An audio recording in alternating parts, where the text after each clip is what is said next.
Hello friends, मैं हूं अंजलि चौधरी और आप सभी के लिए लेकर आई हूं हिस्ट्री की नई वीडियोस जिसमें मैं बताऊंगी आपको इतिहास किसे कहते हैं। वैसे तो हम सभी जानते हैं कि इतिहास अतीत में जो भी कुछ बीत चुका है वही इतिहास है। हम सबका एक इतिहास होता है। इतिहास शब्द की उत्पत्ति सबसे पहले अथर्ववेद में मिलती है। सबसे पहले इसका इतिहास शब्द का वर्णन अथर्ववेद में मिलता है। विभिन्न इतिहासकारों द्वारा जो परिभाषाएं इतिहास की दी गई हैं वो कुछ इस प्रकार हैं, जिसमें EH कार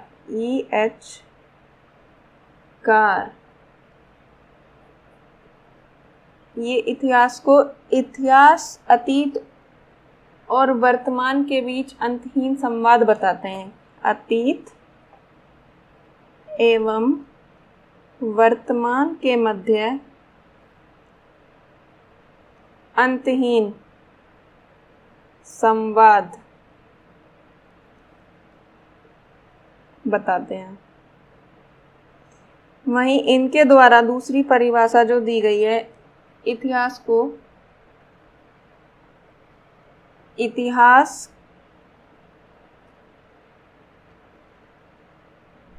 एवं इतिहासकार के मध्य अंतहीन संवाद बताते हैं। ऐसा इन्होंने कहा है कि अतीत एवं वर्तमान के मध्य अंतहीन संवाद है, वहीं इतिहास एवं इतिहासकार के मध्य अंतहीन संवाद है।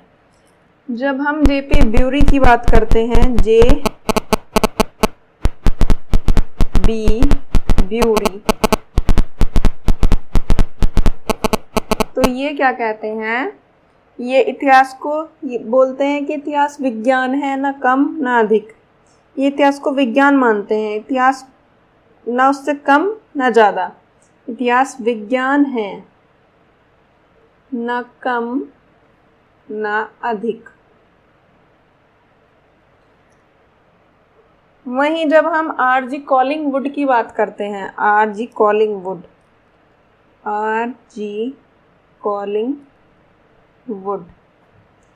जब हम इनकी बात करते हैं तो ये कहते हैं कि संपूर्ण इतिहास विचारों का इतिहास है। किसका इतिहास है? विचारों का इतिहास है। उसके बाद हम जब क्रोचे की बात करते हैं, बेनेडिटो क्रोचे, इनका पूरा नाम क्या है? Benedetto Croce.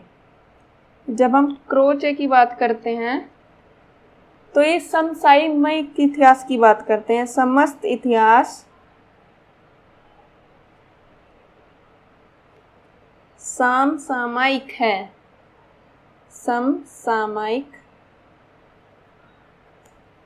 इतिहास है। उसके बाद जब हम फ्रांसिस बेकन की बात करते हैं, फ्रांसिस बेकन ये क्या कहते हैं कि इतिहास हमें बुद्धिमान बनाता है। इतिहास हमें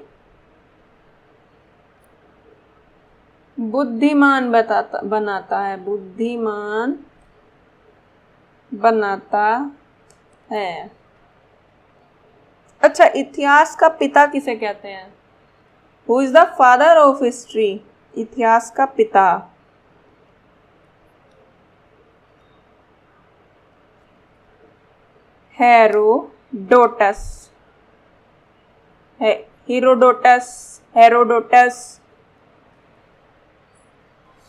हेरोडोटस ने कौन सी बुक लिखी है? हिस्टोरिका। ये किसने लिखी है? ये लिखी है हेरोडोटस।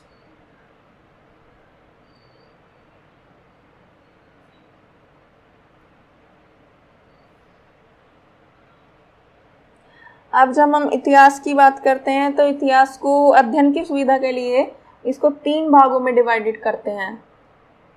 इतिहास को पढ़ने के लिए, क्योंकि इतिहास को पढ़ने के लिए हमने अपनी अध्ययन की सुविधा के लिए इसको 3 भागों में जब हम इसको डिवाइड करेंगे तो उसमें हम प्राग ऐतिहासिक काल,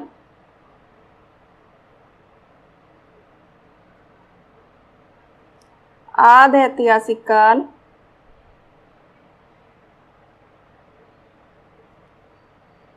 और तीसरा ऐतिहासिक काल।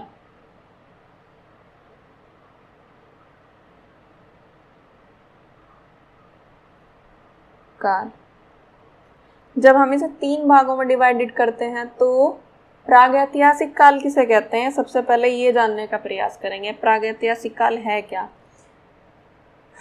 जिसके लिए हमारे पास कोई लिखित साक्ष्य उपलब्ध नहीं है। लिखित साक्ष्य उपलब्ध नहीं, वह है प्रागैतिहासिक काल।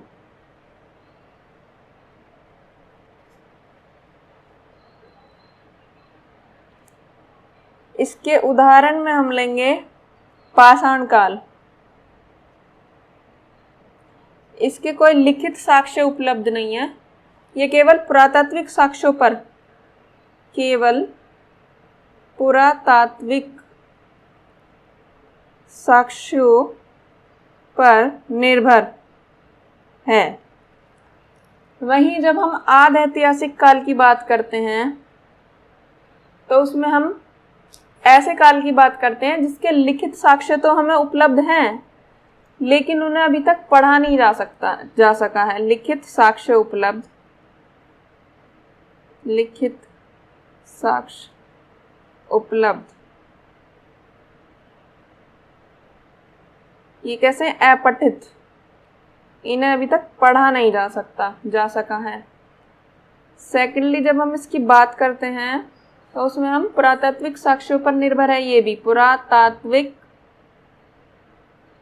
साक्ष्यों पर निर्भर।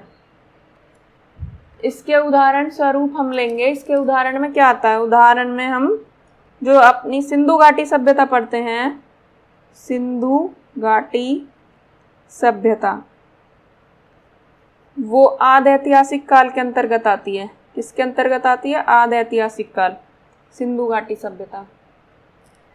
जब हम ऐतिहासिक काल की बात करते हैं तो इसके लिखित साक्ष्य हमें उपलब्ध हैं, लिखित साक्ष्य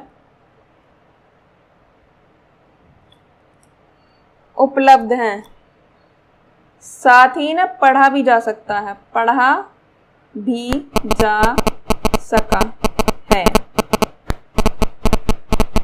ये भी पुरातात्विक साक्ष्यों पर, पुरातात्विक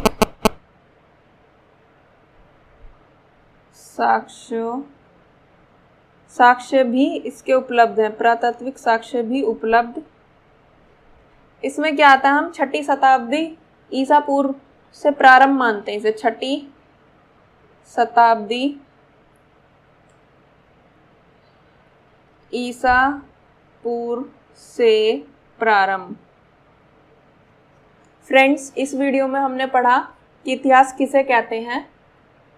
इतिहास की विभिन्न इतिहासकारों द्वारा जो परिभाषाएं दी गई हैं वो क्या क्या हैं, इतिहास का पिता कौन है, हेरोडोटस हैं, और साथ ही इतिहास को अध्ययन की सुविधा के लिए कितने भागों में विभाजित किया गया है। आज की वीडियो में इतना ही। नेक्स्ट वीडियो में हम पढ़ेंगे कि प्रागैतिहासिक काल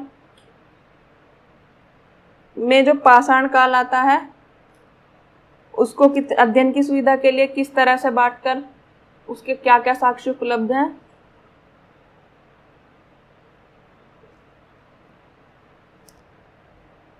तो आज के लिए इतना ही। बने रहिए मेरे साथ। Thank you so much.